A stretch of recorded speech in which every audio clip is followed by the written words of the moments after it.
anya dị o kwuru onye kwesịrị na ebe ahụ maka na ọ bụ anya na-ele zamzam ka eji ele okwu na-aga gwam. Ị chọrọ ime ihe na-akpọtụ n'obodo anyị bụ Naijiria? Onye kwuru nke o kwuru na onye mere nke o mere. Mgbanwanna jiri nnọọ nwayọ sonyere Uchenna Clever Ọnụọha nwa garama ya zụziri nke ọma na nwaada nwoke ọcha Clara onye eze mkpọga n'ihe omume nzukọ ume Igbo na Eko 100.7 ma o jiri ala nkeji 30 gata elekere 7 nke ụtụtụ site n'ụbọchị Mọnde ruo ụbọchị Fraịde ọbụla ka ha nwee ike gwazie gị o siri mee. Ịchọ ịma ihe na-eme n'obodo anyị bụ Naijiria, agala na nke ịma sonyere ihe omume abụ nzukọ ume Igbo na Eko 100.7 ka ị nwee ike nụrụ ka kpọrọkpọtọ si gbazia n'ihu enyi. Ngwa jezie gwa ndị ya adịghị. Echo FM.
egeru atọ ntị n'ala nụrụ ikoro ndanda ebe achọkọtakwanụ mma ekwu abịagba ama ihe riri n'ikpeazụ wo gerenụ ya nnọọ anyị gbamara m Igbo m ji aba na Igbo m ji eme ọnụ bụ akụkọ ndị ahụ bịara ahịa na ụfọdụ akpụkpọ akụkọ dịgasị iche iche bụ ndị nke bịara ahịa n'ụbọchị taa bụ Tọzde bụ abalị 13 nke ọnwa 11 afọ 2025 n'usoro ndị Igbo ji agụ ahịa ha. Tata bụ eke mma n'ụtụtụ taa ndị unu ga-anụ olu ha bụ mụnwa n'onwe m Uchenna Clever Ọnụọha nwa gara Mmanya zụziri nke ọma o naval officer.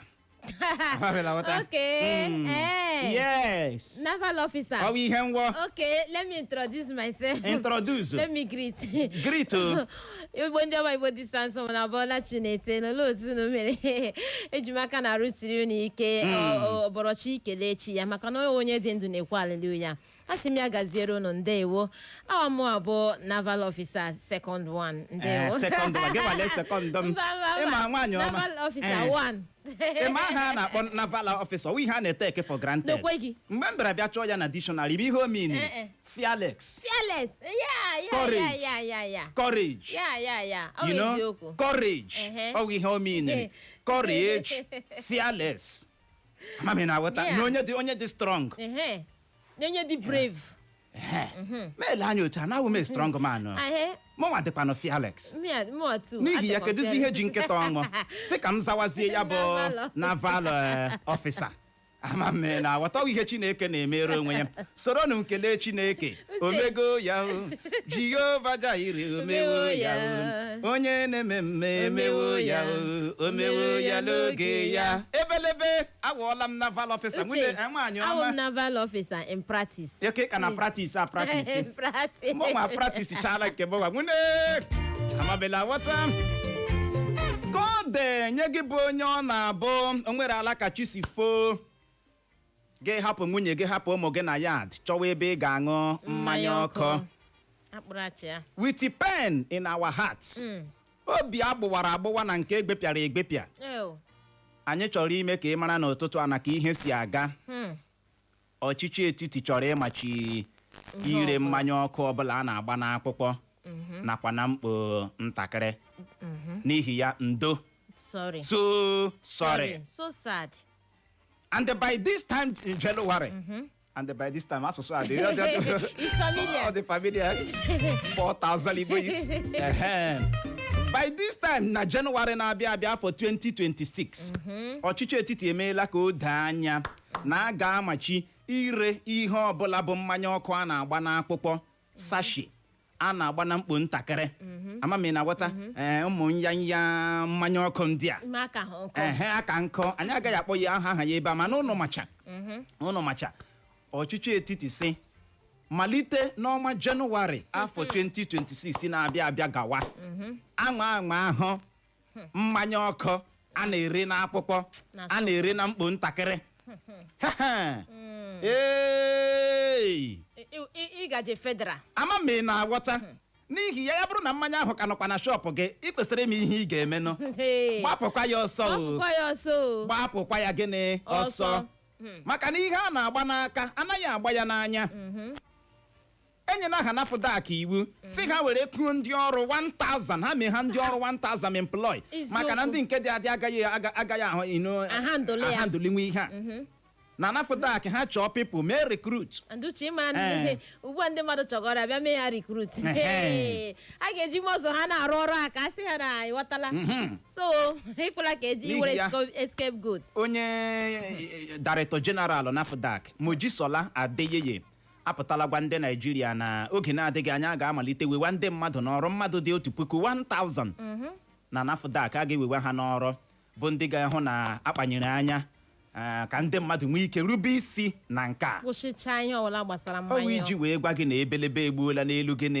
ebelebe ịhụ dimkpa ọnụ na-esi ya tu ya na anwụrụ ọkụ ya na anwụrụ ọkụ ya na mmanya ọkụ uchi ma ha kwu ha n'okwu ahụ na nọ n'ihu brize abịa ya na-eko gị na-ata gị na-azala onweghị okwu amamihe ga-esi gị n'ọnụ apụta ihe pụtara ụwa bụrụ dị na-aṅụ ihe na-aba ajụjụ anyị na-ajụ gị n'ụtụtụ a wee bụrụ gezie ntị nwune kedu ka isi hụta nke a mmanya ọkụ a na-ere n'akpụkpọ nakwa na mkpo ntakịrị ọ bụ nsogbu anyị nwere ugbu a n'ala anyị bụ Naịjirịa ị kwadoro ka a machie ya bụ mmanya ọkụ a na-ere n'akpụkpọ nakwa na mkpo ya bụrụ na ị nwere ọsịsa gaa na Facebook chọwa Eco FM ECHO FM kliki ịkpam kiriwe anyị live ebe ahụ ya live there mami na aghọta achọtala ha okpu agọrọ ọwụ na-achọ achọtala m ya abịara na-ebo Clara ebubo na ọya nwa ji ya amaghị na enwere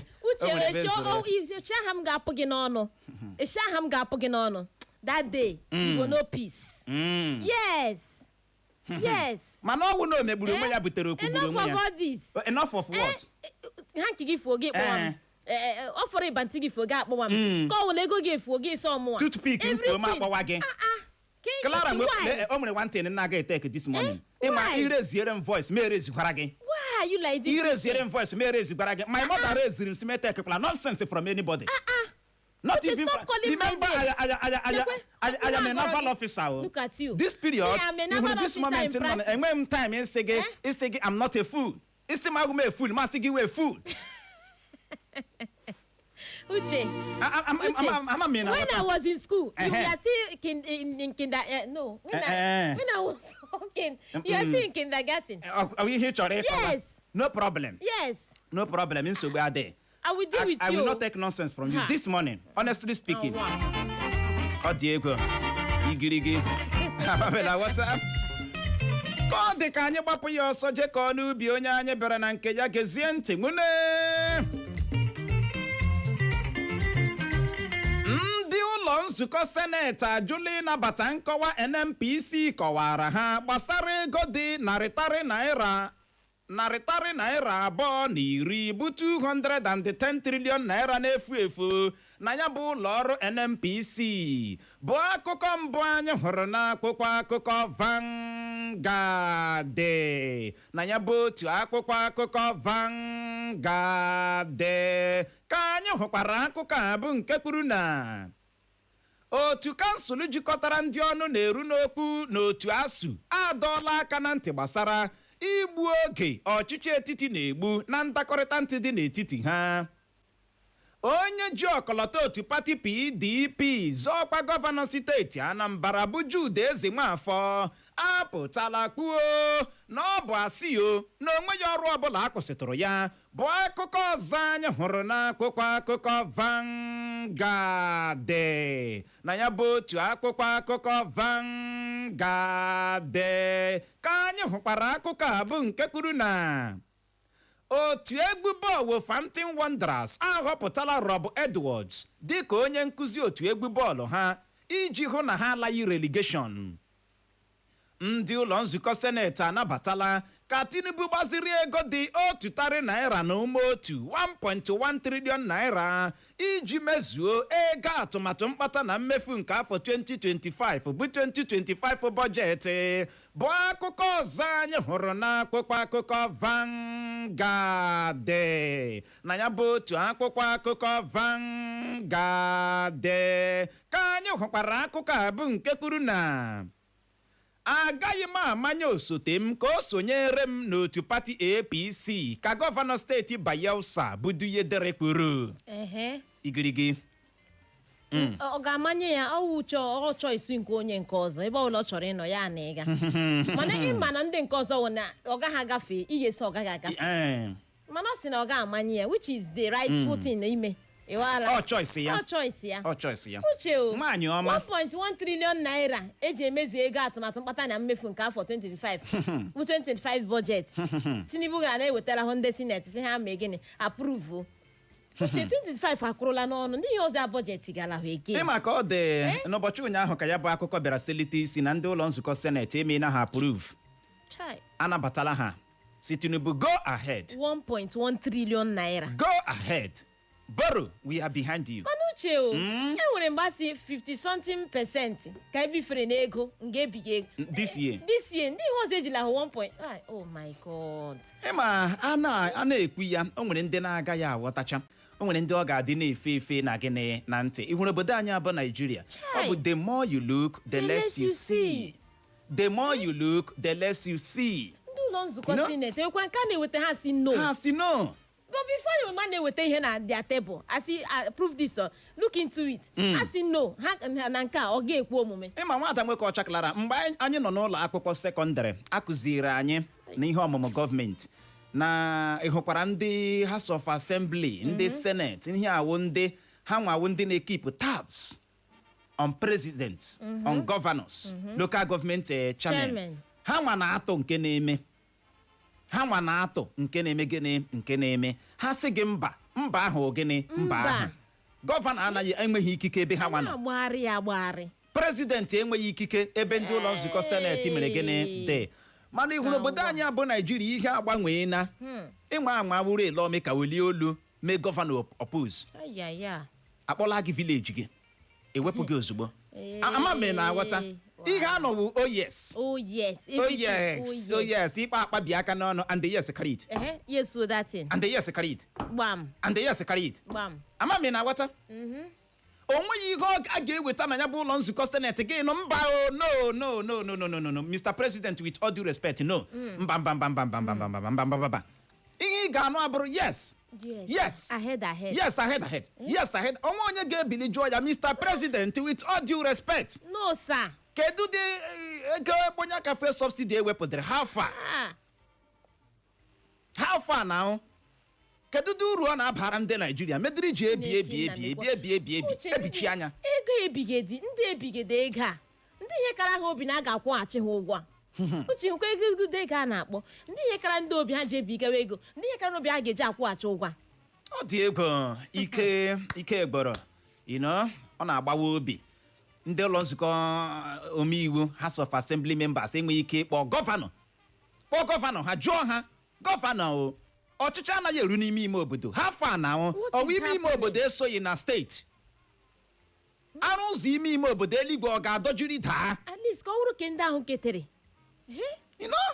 ọwụwa ketila ha ka ọ wụrụ nke ha ketara extend gona ọchịchị gị ka ọ garukene na villages ọ garukene na communities enwere uche ngwala ugbu a ekeresimesi esiri na-abịawa how people go take manage their roads ọ dị ego ike gwara onye ji ọkọlọtọ otu pati PDP zọọkwa gọvanọ steeti Anambra bụ Jude Ezenwafọ apụtala kwuo na ọ bụ asị na onweghị ọrụ ọbụla a kwụsịtụrụ ya na ha hụrụ onye isi oche otu pati PDP na steeti Anambra onweghị the right, onweghị single right ịkwụsị ya ọrụ. Kpata ịhụrụ ihe onyonyo ahụ nga ekwupụtara sị akwụsịrị ya ọrụ.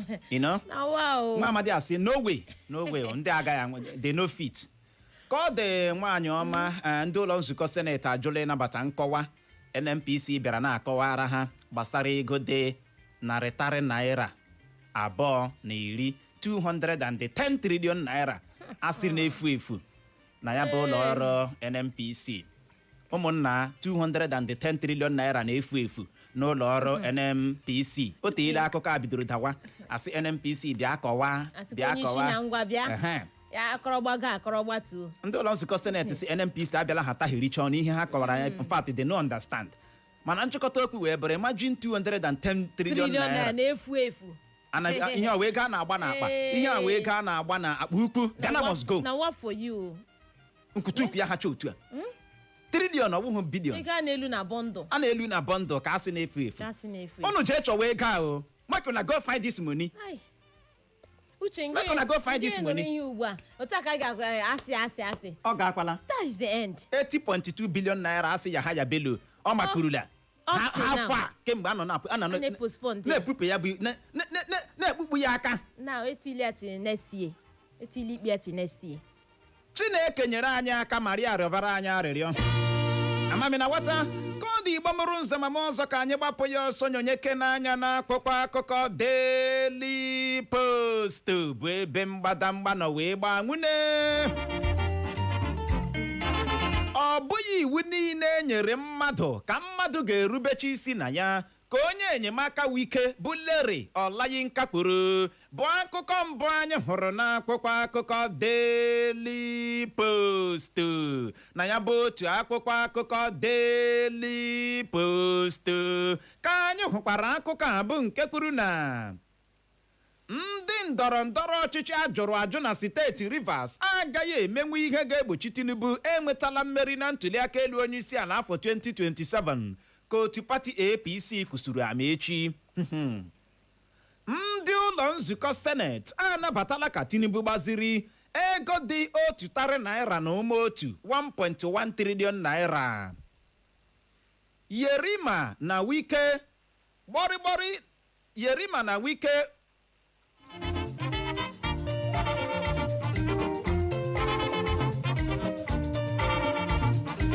Yerima mere nke ọma na gbọrịgbọrị ya na Wike nwere ka onye Minister of Defense ala anyị bụ Mohammed Badaru kwuru bụ akụkọ ọzọ anyị hụrụ n'akwụkwọ akụkọ Daily Post. Na ya bụ otu akwụkwọ akụkọ Daily Post ka anyị hụkwara akụkọ a bụ nke kwuru na Wike ka nọkwa n'otu pati PDP.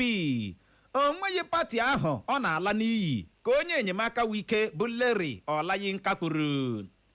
Ndị uwe ojii achọtala ụgbọala Hilux osote gọvanọ steeti Kano ezuru na n'ohi lee onye ọkpọ ụgbọala nya ụgbọala ahụ nwụchie ya pịrịkọtọm. Eji m anya m kirie ka ndị ọkpa egbe bandit 5 si kpaso nwa m nwaanyị iko n'ike n'akụkụ ozu di m ka otu nwaanyị ọnwụ na steeti Plateau kwuru bụ akụkọ na-ada n'akwụkwọ akụkọ Daily Post. Na ya bụ otu akwụkwọ akụkọ Daily Post ka anyị hụkwara akụkọ a bụ nke kwuru na ozu ndị oyi ọha egwu bịara see n'elu mmiri dịka ndị Boko Haram gbuchara ndị agha Isiokwu ọnwụ ISIOKWU ruru 200 bụ 200. Ọ bụ nne Regina Daniels ji aka ya kpọtara m mmanya, ọ bụghị m nwa chọrọ mmanya gaa ka na-ede nwoke kwuru bụ akụkọ na-ada na wao n'akwụkwọ akụkọ Daily Post. Na ya bụ otu akwụkwọ akụkọ Daily Post ka anyị hụkwara akụkọ a bụ nke kwuru na ntuliaka elu gọvanọ steeti Anambra otu pati AAC ajụla ịnabata ka okpe ntuliaka elu gọvanọ steeti ahụ si wee gbakpuo na emere nrụrụ aka na ya bụ ntuliaka elu. Mgbe m batara n'ọkwa ọchịchị gọvanọ steeti Edo ezutere m ego steeti Edo ji ndị ọrụ ngo contractors bụ nke ọnụ ego ya dị otu narị ijeri naira na 80 180 bilion naira ka gọvanọ steeti Edo bụ Monde Okpebelo kwuru. Ụlọikpe enye n'iwu ka atụọ otu nwoke ụmụ nwoke abụọ mkpọrọ na steeti Kano maka izu ohi ekwentị. Ọ dị egwu. Ochim uche o. Nwaanyị ọma. Lenu Okpebelo si mgbe ọ batara n'ọchịchị gọvanọ steeti Edo na o zutere ego lenu ụdị ego 180 bilion naira ọchịchị pụrụ apụ bịara hapụọra ya eji ndị kọntratọs rụrụ ọrụ na steeti ahụ igirigi. How come 180 billion? Ọ dị egwu. Ego a karịrị. It's too much o. Ego a karịrị.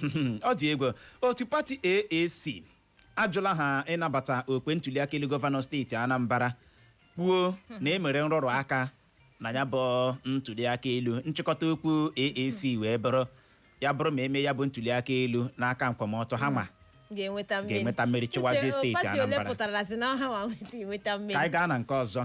Ọ bụ nne Regina Daniels ji aka ya kpọtara m nwa ya. Ọ bụghị m nwa chọrọ nwa ya gaa ka Ned nwoke kwuru. Nede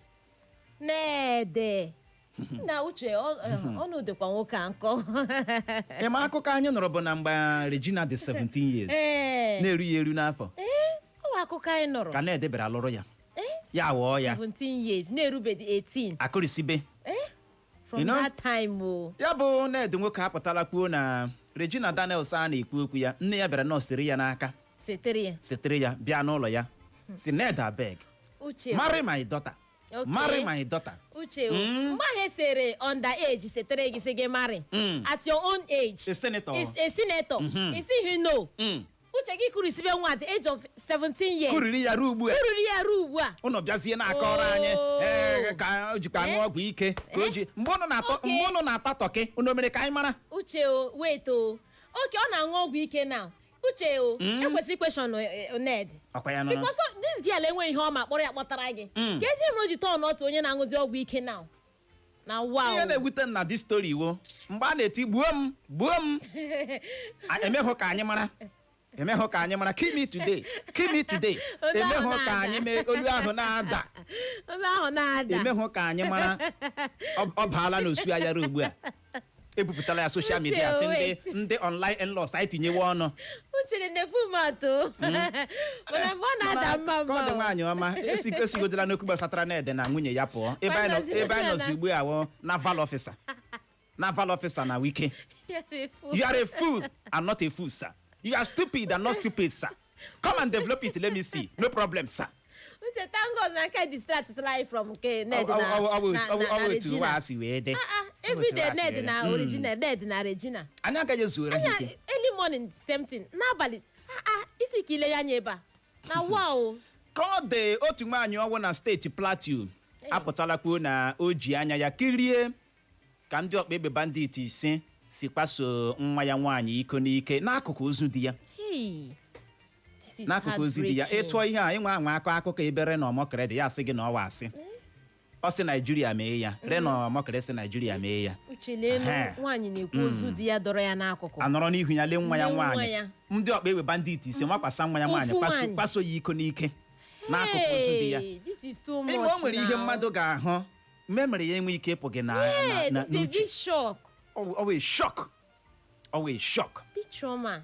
Always trauma. Thank you so much. That's the word. Thank you. Na m n'aka ị na-agbalị. Oh my baby. Ị na-agbalị kama ise anyị mere na mahadum. Igirigi.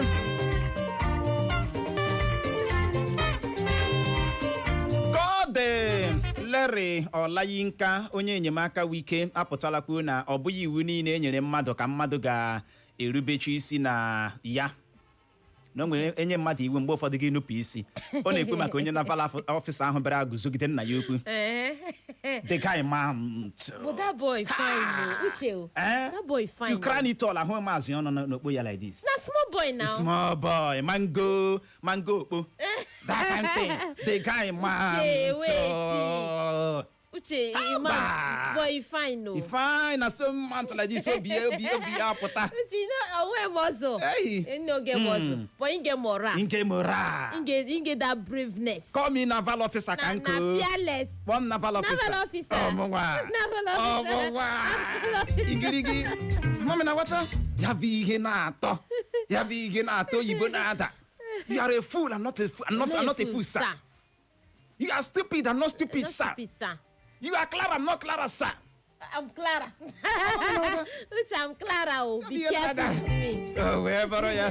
Emongwa zongwa gena akwụkwọ. Ị na-akụzikwa akwụkwọ kụziere ya mora. I'm telling you. Kụziere ịgba ya aka ntị gị si ebela akwa. Come on, stand still. School is not a scam. A minister might come tomorrow, so stand still.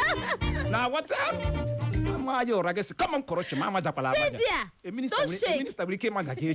Don't cry. Stay like this. At least. Pose. Anwụchiela otu nwoke ọwa aha ya bụ Omar Abubakar maka izu oche ụmụ akwụkwọ na-anọ amụ ihe na steeti Bauchi. Bụ akụkọ mbụ anyị hụrụ n'akwụkwọ akụkọ Punch. Na ya bụ otu akwụkwọ akụkọ Punch ka anyị hụkwara akụkọ a bụ nke kwuru na ejirila ụkwụ zọgbuo mmadụ 6 dịka a na-ewe ndị mmadụ n'ọrụ ndị agha mba Ghana. Ndị obu egbe ezu ohi agbagbuola otu nwaanyị ji akpa isi na steeti Lagos ozu ya dọrọ. Akpọrọ ha ga ekwuwekwu amnesty. Ụdịrị okwu ekwesịrị ịhụrụ onye gburu mmadụ otu a ya edo anya ikekwe ejide ya ozugbo a na-akpọrọ ya ga ụlọikpe ọ na-eme ya ọsọ kpee ya ikpe onye a na-egbu egbuo onye a na-atụ mkpọrọ eme gịnị atụọ ya mkpọrọ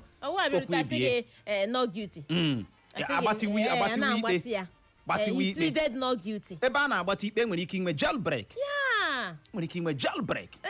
oke enwe na ndị ka enyere ihe a 55 inmates atọhapụrụ si ha laa n'udo emeghekwala ọzọ ka ọ dị nwaanyị ọma na steeti Bauchi otu nwoke ọwa aha ya bụ Omar Abubakar anwụchiela ya. Gịnị ka o mere? Ọ gara na ụlọ akwụkwọ public schools dị na ya bụ steeti Bauchi lee oche eji amụ ihe zukọrọ lee oche eji amụ ihe ma ege na zukọrọ osi dị na level ọ dị n'iche onye ọ dị n'ọbara ọ dị ya gịnị n'ọbara igirigi ka ọ dị ka anyị nyonyeke n'anya n'akwụkwọ akụkọ dị sitesiman gezie ntị. Ịma aka ahụ dị n'etiti onye agha na Wike bụ nnọọ ihe ihere nye obodo anyị bụ Naijiria ka Peter Obi kwuru bụ akụkọ mbụ anyị hụrụ n'akwụkwọ akụkọ dị sitesiman na ya bụ otu akụkọ akụkọ dị sitesiman ka anyị hụkwara akụkọ a bụ nke kwuru na aka akparala otu nwaanyị ọwụ maka ibo di ya ebubo na o metọrọ nwa ha nwaanyị. Ndị ụlọ nzukọ seneti agọrọla ụkwụ na aka ha kwuo na onweghị mgbe ha na-ama amụma ịchụpụ akpabio bụ akụkọ ọzọ anyị hụrụ n'akwụkwọ akụkọ dị sitesiman na ya bụ otu akwụkwọ akụkọ dị sitesiman ka anyị hụkwara akụkọ a bụ nke kwuru na aka akparala otu onye student pastọ ọwụ maka imetọ obere nwatakịrị nwaanyị na steeti Abia. Student pastor ọ ka na-amụ pastọ gị jizie nwaanyị zọọ ya zọọ nwatakịrị zọpịa zọọ nwa uche onye ma ihe ọ dara nwa ka ọ dị nwaanyị ọma rumo ebidola fly wa elu n'ala na-ada n'elu na-ada n'ala na ndị ụlọ nzukọ seneti ebidola ha ịgbakeri ala ime akpabio impeach ịchụpụ ya n'ike ịkapụ ya n'ike ozugbo urume ahụ bịara dawa ndị ụlọ nzukọ seneti apụtazie mee ka o doo ọha na eze anya na ọ bụ asị n'ihe dị otu ahụ adịghị amame na aghọta mana asị ịhụrụ snow smoke without fire ị na-eni rumo ilezikwa anya mgbe ụfọdụ truth na-eme gịnị na-adị na ya ka anyị dọbiri ya ebe ahụ otu nwaanyị ọgwa aka akparala ya onye garala di ya boo ya ebubo na o metọrọ nwa ha gịnị nwaanyị gị bụ nwaanyị na-ege anyị ntị n'ụtụtụ a na-agbanyeghị ihe ọbụla gị na di gị na-eme anwakwala anwa boo di gị ụdịrị ebubo na-enweghị ike ịpụ ya gịnị n'ahụ na-enweghị ike ịpụ ya n'uche gị lee di gị boo ya ebubo na o metọrọ nwa gị nwaanyị ịma ụdịrị ebubo ọwụ ịma the implication ọ dị ka onye gburu mmadụ na ị ga-asị na mmadụ lere nwa ya nwaanyị kwaso ya iko n'ike ebe ọ na-awụ ihe o mere ị dịghị sure ịmakwa na ihe a wee very big allegation ị ga-agbado anya o ịma asị talk dị cheap. There is freedom of speech, mana freedom after speech adịghị guaranteed. At all. Thank you so much. Thank you. Ka ọ dị Igbo mbụrụ nzemama ọzọ bụ n'ebe a ka anyị ga-enye ya rekọm iji hụ ohere je ṅụrụtụ mmiri ma kpacha akpịrị ya bụrụ ma anyị lọghachi unu manụ ka anyị si eme ya anyị ga-abịa nnọọ leba ya anya bụ isiokwu agbadoro okwu na mmachi ọchịchị etiti chọrọ ịmachi mmanya ọkụ a na-ere na akpụkpọ nakwa na mkpo ntakịrị sachet alcoholic drinks. Malite n'ọnwa Jenụwarị afọ 2026 na-abịa abịa anyị wee na-ajụ gị sị kedu ka isi hụta nke a gaa na Facebook zibatara anyị ozi anyị na-alọghachi na nwa mgbe nta ịbịara ya bụ dara ka ọ dị dadar. Echo FM. Echo FM 100.7, the fresh news people.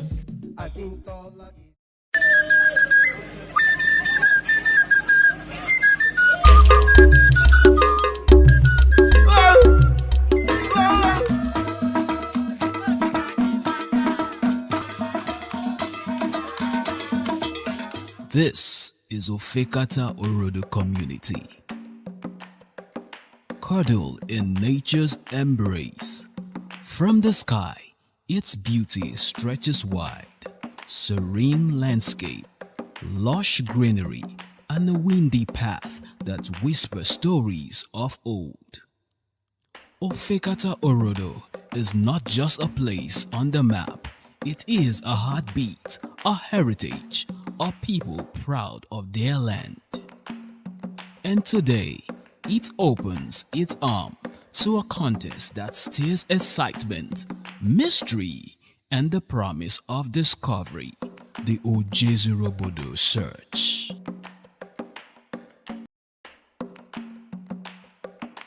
As the Echo FM theme arrive, the elders of Ofekata Orodo receive them with warmth and joy. With hearty smile and open arms, they share stories of their rich cultural heritage, woven with resilience, unity, and pride. The atmosphere is filled with excitement, for their beloved community has been chosen for this month's contests. The search process, guided by the moderator, sets the tone, clearly explaining how the search will unfold. And with no time wasted, the participants leap into the fray. The search has begun. Where could it be? A thought that surely echoed in the heart of every seeker. I think it's here. Oh no, not again.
Along the way, they encounter broken school buildings and poor road network, a reminder of challenges that still calls for attention. As each second tick by, every movement becomes critical. Every step, every decision matters. Where could it be? I must find it. I must see it. The tension build, the search intensify, yet no one backs down. Each participant stays the course, eyes fixed on the ultimate goal. After moments of anticipation, a contestant finally uncover the Ojezurubodo treasure.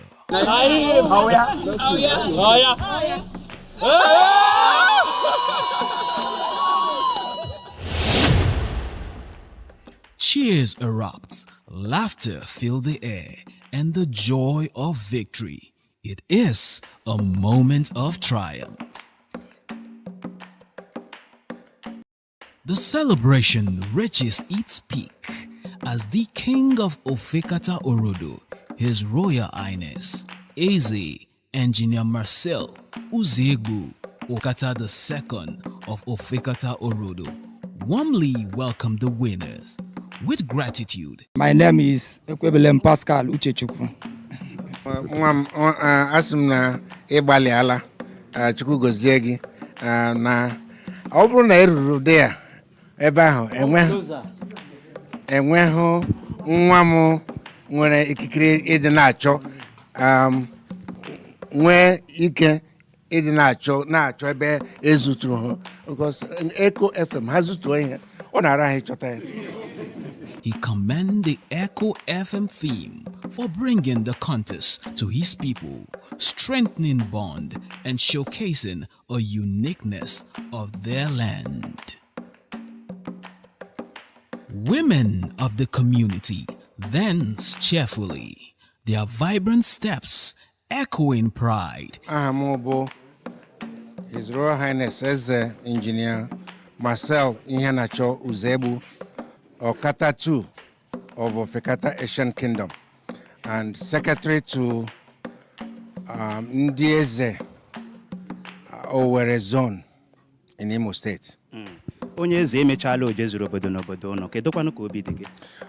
Obiọma dị m ihu bụ otu ụmụ m obiọma ji dịrị ha ndọ mme ha na-ahụ egwu ha hụrụ egwu ha gbaga ebe a na obiọma dị Ofekata niile ụmụ Ofekata niile na unu bịara Ofekata si ka unu mee ka ụwa niile mata ebe Ofekata nọ na Ofekata wụ mba udo na-achị mba ọganihu na ịdị n'otu na-achị so ekele m unu. Kedụkwanụ ndụmọdụ ị nwere ike inye obodo ọzọ ojezuru obodo nwere ike ịda na ya? Ana m agwa ha ka ha nabata Echo FM n'ihi na ihe ha na-eme bụ ihe dị mma ọwụ ụzọ dị mma a na-eji na-eme ihe anyị na-eme n'obodo anyị na-aga n'ihu ọhịa na-eji amata obodo. Ana m ekele ha. Ngwanụ ya gaziere gị onye eze. Ọ ga-adịrị unu mma n'otu n'otu ka Chukwu duo unu na ezinụlọ unu n'aha Jizọs. Ofekata Orodo has not only found its treasure but has found joy in unity. And so, the Ojezurubodo search in Ofekata Orodo community comes to a close, leaving behind memories of excitement, discovery, and togetherness. Until the next community is chosen, the spirit of adventure continues.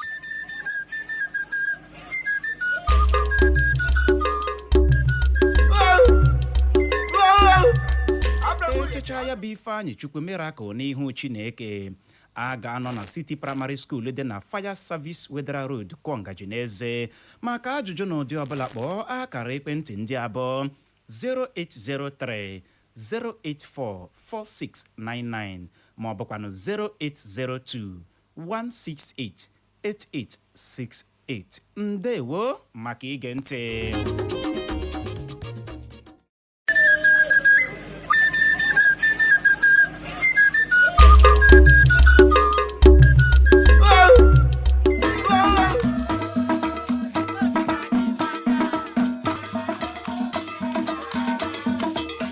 This is Ofekata Orodo community. Cuddle in nature's embrace. From the sky, its beauty stretches wide. Serene landscape, lush greenery, and a windy path that whispers stories of old. Ofekata Orodo is not just a place on the map, it is a heartbeat, a heritage, a people proud of their land. And today, it opens its arm to a contest that stirs excitement, mystery, and the promise of discovery, the Ojezurobodo search.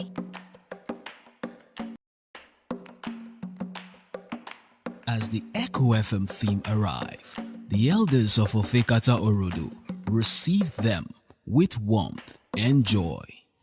With hearty smile and open arms, they share stories of their rich cultural heritage, woven with resilience, unity, and pride. The atmosphere is filled with excitement, for their beloved community has been chosen for this month's contests. The search process, guided by the moderator, sets the tone, clearly explaining how the search will unfold.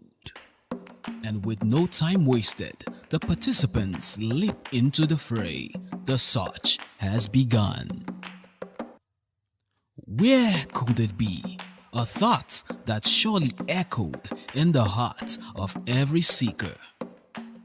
Ya bụrụ na unu ga-ewe ndị mmadụ n'ọrụ wee ha ndị nafọda ka asịkwa nsogbu adịghị na anyị needere more hands. Thank you so much, my learned colleague. You are welcome. Na ha needere more hands. Na 1,000 staff agaghị adịkwa ọ gaghị adị bad. Ha needere ewerekwe mmadụ 1,000 n'ọrụ nafọdak bụ ndị ga-enye aka hụ na ndị mmadụ rubere isi na mmachi ya a chọrọ ịmachi ya bụ mmanya ọkụ a na-ere na gịnị na akpụkpọ malite n'ọnwa Jenụwarị afọ 2026 na-abịa abịa. N'ihi ya nke a bụrụla bad news nye gị nwa bụ nwoke mmiri tasara ala n'ala 4 a.m. ịhapụla nwunye gị hapụ ụmụ gị n'akwa ndina pịam jee ṅụwa anya achawa gị red ịṅụcha gị lọta gị na-ekpugheri ihe a wee bad news. N'ihi ya eji pen n'obi anyị na-asị gị ndo so sorry no awụ ha our fault ọ bụ otu ihe si wee dị. Anyị wee na-ajụ gị bụ onye na-ege ntị n'ụtụtụ a sị kedu ka isi hụta nke a mmanya ọkụ a na-ere n'akpụkpọ nakwa na mkpo ntakịrị ọ bụ nsogbu anyị nwere ugbu a n'ala anyị bụ Naijiria. Anyị ekwuchala okwu egwu Trump yiri ala anyị uche o ime a nọrọ na nke ọzọ abịa distract ya anyị ka nọ na nke ahụ na-edi na Regina distract anyị naval officer nke Tuesdays abịazie distract anyị from Kenneth ugbu a maazị m ị kwadoro ka a machie ya bụ mmanya ọkụ a na-ere n'akpụkpọ nakwa na mkpo ntakịrị. Are you for yes or for no? Gịnị bụ uchoro obi gị gbalịa bulie ekwentị gị kpọwa akara ekwentị ndị a bụ 0911 20022 0911 20022 maọbụkwa 0707 454 1014 0707 454 1014. gaa na Facebook anyị zibatakwara anyị ozi ruo na comment section o nwere link anyị share ebe ahụ nke ahụ bụ maka our new Facebook page. Jiri ya kliki ya follow anyị oge na-adịghị anyị ebe ahụ ka anyị ga-stream wa live kpọbata tinye ọnụ n'okwu n'ụtụtụ a. Anyị nọkwa na YouTube Echo FM ka ị ga-type capital Echo FM capital letter Echo FM na YouTube ị ga-enwetakwa anyị. Ndewo ị bọọla chi ya ọ ka nọ ya. Hello, good morning. Ụtụtụ ọma. Clara na Uche nke a bụ mgbe isonyere unu na ihe ọmụmụ na-akịrị m unu. Biko m na-asị nnọọ ka emechie datin alaikiri m ya ka emechie datin na o mebigo ọtụtụ ụmụ okorobịa n'ogbe anyị ka emechie nụ ya. Ndewo ya gaziri gị esi na sọpọtụ si ma ege na amachie ya gaziri gị nọ ị bọọla chi ye sọsọ na eko ka ọ dị eji gbagba ya onye ọcha sọsọ na eko ụtụtụ ọma the best radio couple. Ụtụtụ ọma nwanyị ọma. Inda Oscar onye awọ mbere na-asị ụwa ma akwaru na mma o. Ndewo. Ọmakwara gị. Dịka ị jụrụ sị ọ bụ ya bụ ihe a na-elekwasị anya ugbu a n'eziokwu nke sachet hot drink a na-agba na tinye ya ama m na ọ dịghị mma imechie dị mma but problem anyị nwere n'obodo awụ iwepụta ihe mee ihe hụ na meziri ya ọfụma tupu agafee n'ọzọ but anyị enwe 1 to 10 anyị esi na 10 lọtawa nke 1 na-emetụba aka emetụbotu aka ma ihe ndị a niile wepụta oju ebe niile otu onwe nke emere eme ati n'ụwa na ọkwa onye kara na-akpọ ya so beti nke na ha kwuru ugbu a ọnwụ ha ga-akpọ ya mkpa emechie sachet o nwekwara ndị dị na bọtụlụ jọkwara njọ achụrụkwa n'ebe ahụ gama our problem in this country or this state wogin iwepụta otu ihe leba ya anya kpụọ ya chụọ ya mechaa ya dadarara tupu agafee n'ọzọ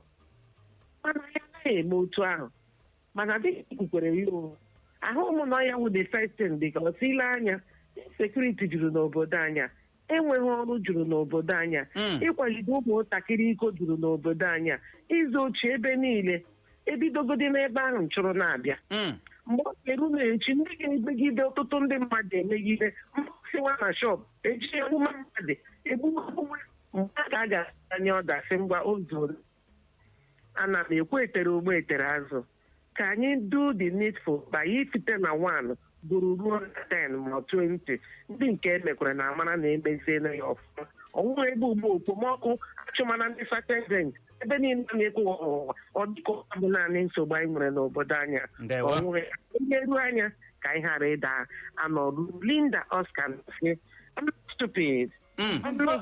otu a ka ọ dị dagaziere gị nọ o wee bụrụ ya ka ọ dị na Facebook anyị ahụ n'ozi gị n'ụtụtụ a emeka ọnụ ọsọ ụtụtụ ọma Uchenna na Clara na all over our program we just dey shine this morning thank you ọ bụ ihe Chineke na-eme Chineke na-agba anyị mmiri mana ọ dịghị izi anyị ahụ n'ozi gị n'ụtụtụ a Ela Ndụ ọsọ Uche na Clara na Abọọlachi na ijisi ike anyị ahụkwala nke gị ozi gị ọsọ Uche na Clara ụtụtụ ọma ịbụ ozi gị isi mgbidi zibata ozi gị isi Nigeria na boroboro kọntrị no opposition na National Assembly ọsai thanks anyị ahụ na nke gị Remi Ọhaka ihe a bụ onye nkụzi m ya gazie ọ si na ọ kwadoro ka amachie ya bụ mmanya ọkụ a na-ere n'akwụkwọ nakwa na mkpo ntakịrị na nke bụ eziokwu bụ na n'agbanyeghị na nke abụghị nsogbu anyị na-enwe n'obodo anyị bụ Nigeria ya gaziere gị Chief Remi Ọhaka Ịbọọlachi Uchenna Clever nwa ọnụ ụtụtụ ọma Clara hello otu mere adị m mma o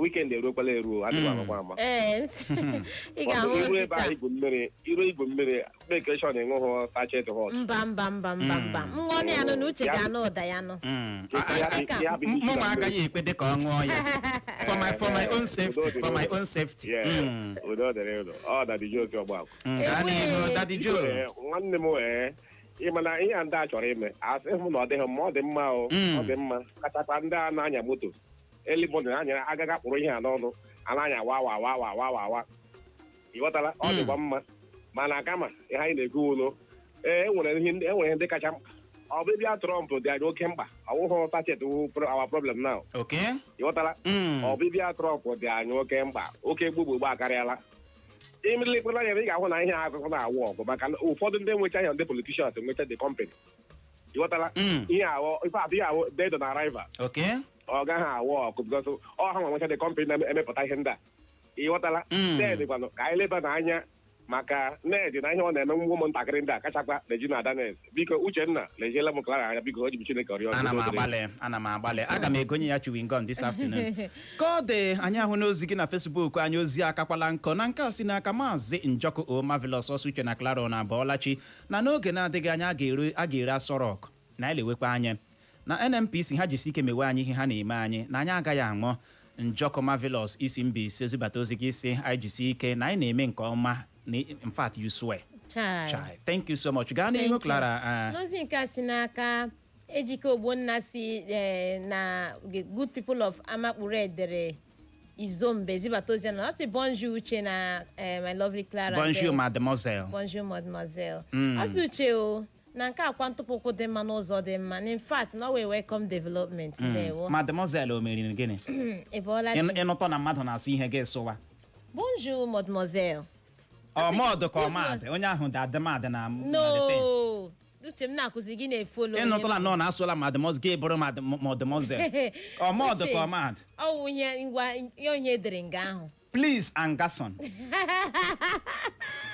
dịkwa nke wa angason ị gaghị aghọta na ịmakwana ịma french tupa francais ze francais gịnị ka a na-akọ ịma na-eji french zụọ m ịma nke a na-akpọ amilido ịma nke a na-akpọ shozi yeah shozi stockings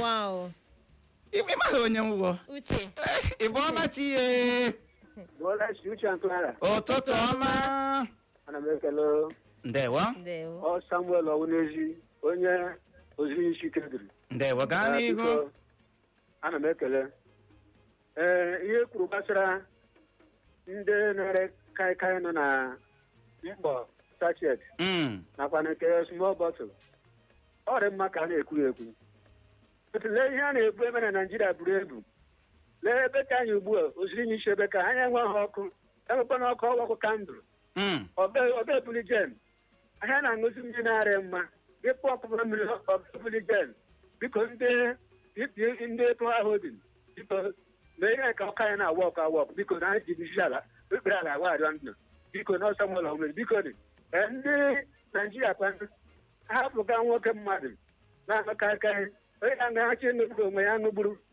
bete onye ma ihe a ga-aṅụma mmesi aṅụgbu onwe ya because ihe ọjọọ bụ ihe ọjọọ ọ dị na akwụkwọ nsọ si woe to him that made the friends to be drunk so ndị my friend were one bottle were one sachet unu sokwa na-eme mmenye ọbụla ndị mmadụ mgbe wee na-ezi ego ya banana ọra ma angra ọta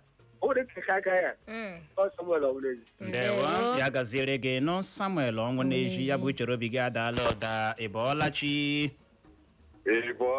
nwoke ọma uche ankarara ụtụtụ ọma obi dị m ụtọ oke aha m wụ Stachus eji m aba na akpọ oke gaa n'ihu obi dị m ụtọ otu n'uche gaa n'ọfịs onye eze yesterday ewe anyị ma ndị a ya gaziere gị hụnanị ya ọkwa ịhụna Clara yesterday ahụla m ya etile m na status etile m na abụọ na status asị m ekele nnụ unu eme Chineke na-arụ ọrụ onye nwanyị ga-agbae n'aha Jizọs amen ihe si m ekwukwe ka ihe sachet drink ahụ biko achọrọ m shi emela ya achọrọ m shi emela ihe emere some of our youth amazighị left and right ha so gọọmenti achọrọ m chi ka ha emela ya akpatụrụ m ya thank you na-emena ndewo ya gaziere gị nwoke ọma enyi ọha na Facebook anyị n'ozi nke si n'aka Pauline Ngozi Okeke Ogu Ajọ ọsọ ụtụtụ ọma uche the naval officer ọ ga-abara gị ya gaziere gị ọ sị Clara the wike na kedu ihe mere ndị a ga-eji egbukwa n'oge ruo 2026 na ekwesịrị ịba anị ya ọkwa ya taa na ekwesịrị ịbịa ka egbuwa oge na ya mana ka ọ dị na sachet wọka na sachet drink ndị a abanịkwa ndị nke akwụkwọ kedokwanụ maka ndị nke mkpo ndị nke bọtụlụ ya na ha cheta na onwe ihe dị difficult na Naịjirịa ghọtara na ọ trọsụrụ ndị Naịjirịa ha ga-ebido were iko mejọwa ya ọsị ya gaziere ụnụ ndị ọma Eko FM ya gaziere gị nọ Pauline Ngozi Okeke Ogu Ajụ ya bụ chere obi gị adaala ụda gaa n'ihu Clara n'aka si n'aka Sunshine Izuchukwu ụkọnụ ọ sị na ọ kwadoro ya bụ ntụpụ ụkwụ a gọọmenti etiti atụpụ ịkwụsị ihe ọwụla mmanya na-aba n'onye na anụ na mkpo na ụfọdụ bọtụlụ ndị ntakịrị ya ọ sị ha anaghị aga abịa nnọfụkwu aka anyị na-ele ndị nna anyị ha ụmụnne anyị ha na ndị ntorobịa ha na-anwụ n'ihi na gịnị ha gara ịṅụ kaikai ọ sị papa ejima always cares ndewo ya gaziere gị nọ anyị ahụ na nke gị Nwaọcha Emeka Rex onye a na-etu nzewo nze isi awọ mbịara zibata ozi gị isi nke a bụ iji wee gwa gị ndị ndu kọrọla afọ na gịnị n'ala na-enweghị otu ihe ha ga-emenwu ọfa ya gaziere gị ịbọọla chi ya ikuku ejidela onye nke agbalị akpọghachie ọ n'ebe ahụ n'ụtụtụ a Ele Bolachi nna m ukwu Uche na Clara. Ndejike ya gaziere gị nọ. Ekelela m nọ. Ndewo. Ndị m Ekemeke obibi eze na-akpọga m. Ya gazie. Ịhụla nna m ukwu Uche. Ihe gbasara sacheti eziokwu ọla luola ahụ. Lezie anya most of the accidents enwebe ụzọ ọ maka ihe sacheti. Ịhụ nga mmanụ kpụga ihe sacheti ma ndị ka agba mechin na Poli Junction. Ịhụ nga mmanụ kpụga oshiri ụyọ ya kpụrụ ndị sef nwaanyị nwo ji ere ya onye ke mma ama ịhụ nga ọ kpụga ya bifo ya eje m ọrụ ọnụ ka ọ ga-anwụ ebe ahụ. Eziokwu ihe ndị ala lụrụ ụmụ okorobịa anyị. Ana m achịkwa nga ahụ ha echi ka o wede bido ha ejikwa akpa ahụ lezie anya na ke bọtụ leziekwa anya na ke ọgwụ ike ụmụ okorobịa ahụ bụ ogbu ha anyị eji ahụbu ugwu Awụsa anụ ya akụkọ ebe ọ na-awụ anyị na nwere the highest junkie kara dị ndị Awụsa. Biko nweoleberela ọgwụ ike chichiri ebe esi akpaba aga ya ma ndị rega ya n'obodo anyị ebe eleberala nwa anya. Ndewo. Ya gaziere gị Ndejike. Kwado Melody Osinaval Uche na Oriakụ Naval Clara ya gazie. Anyị ahụ na nke gị Lilian Innocent ọsọ ụtụtụ ọma my lovely radio couple Lily. Hello. Aha, the familia. Anyị ahụ na nke gị n'ụtụtụ a Newton Newman ọsọ Uche na Clara na good morning o. Ya gazikwara gị no. Ọ dịkwa ka anyị gaa n'ihu ịzụ ọkpụkpọ oku n'ụtụtụ a. Ị bọọla chi ye? Uchenna and Clara na bọọla chi ye? Ụtụtụ ọma. Nna nwụchula nwanne na nwoke Chidi nwa John. Alọzie otu a. Ụtụtụ ọma. Alọzie ụwa ya dị ka anwụ na anwụ. Uchenna hụrụ ụwa anyị nọ n'ime ya. Ihe ndị na-apụta aka ịchọfọrọ atọ ọwụ ihe ọjọọ. Quite alright, a sọpọtụrụ m ya. But remember, enwere primary school. Mgbe enwere primary school, enwere secondary school. After secondary school, ya wụ university ọkụ ya. But abịala nwee nursery school before primary and before secondary and university. Mechakwa nwee pre-nursery before nursery and watakwa ebe m na-eje o. Abiola best. O nwere mgbe sachet na-anọghị milk na-anọghị na sachet. Ọwa Abiola wepụtara sachet aka ruo ụmụ ogbenye gọọmenti o watakwa ebe m na-eje. But ugbula ka enwee na sachet. But onye sịrị sachet gbuo ya doesn't mean that na ọnwụ ihe sachet emefụara gburu ya. Onye rime anyị rifu oke. O nwere ndị na-eje burial ha nọrọ na kalopinika na ihe oriri hefehu na kalopinika na ihe oriri hefehu na kalopinika ha hụ anya ahụ ife eribekwa ma eribe m ha naracha baa ya n'akpa ọcha njọ ghọtakwa ebe m na-eje. Chịkọlata nchịkọlata okwu ngwụ ụwa anyị nọ n'ime ya enwere ha na-emepụta aka runwe ogbenye like before sachet milk ewepụta Abiola ewezuga Abiola anyị agaghị enwe sachet milk. O nwere mmiri nọ 500,000 200,000 o nwere mmiri a na-eme isi ya eji ihe a ice block ji mixie ya emelabe ndị ahụ. Ihe m na-ekwu ana m aṅụ ya bet ndị na-aṅụ ya ha mụrụ onwe ha. Chidi nwa John Alọzie onye mmiri ọbịa the bad and badable master udo dịrị nụ. Dịkwara gị nọ the bad and badable master. Comrade Ompadek Chidozie Mosu isi ụmụ ọkanne ọha ji isi ụmụ ọkanne bụ the most peaceful community e nwere na steeti Imo ọsọ ụtụtụ ọma. Uchenna Clever na Clara nwoke ọcha na ịchọrọ ikwu ya ka o daa anya na nke abụghị nsogbu anyị n'obodo anyị abụ Naijiria ma nke a na-akpọ sachet dry jeans na bottled ones ha niile wụcha alcohol nke na-aghọta na ịhụrụ ntụpụ ụkwụ a ọ nwụọna dead on arrival maka na ịhụrụ mmanya ndị anyị na-ekwu okwu ọkwa ndị ndọrọndọrọ ọchịchị ọkwa ha gbagotere ha ma emecha ya na bụrụ na ha ga-eme ya ka ọ bụrụ iwu fine maka na ọtụtụ ndị na-emegheri ma ha ṅụcha mmanya na-aba n'anya ya gaziere gị nọ ka ọ dị anya ahụ na nke gị Amade Emmanuel ọ sị ihe awọ mbụ ya ọ na-ahụ anya wow that we are looking so cute na Clara so tomshot ya ọ gị ma ọwa aha gị the brief man ya gazie gị ọ dị ka edekwanụ brief ka ọ dị Igbo mụrụ nze mama ọzọ ọ bụ n'ebe a ka anyị ga-enye ya rekọm iji hụ ohere nabata ndị ọbịa anyị bụ ndị anyị na ha ga-anọrị n'oge na-adịghị anya n'ihi ya ka ọ dị nọrọkwa ebe ahụ agagharịkwala agagharị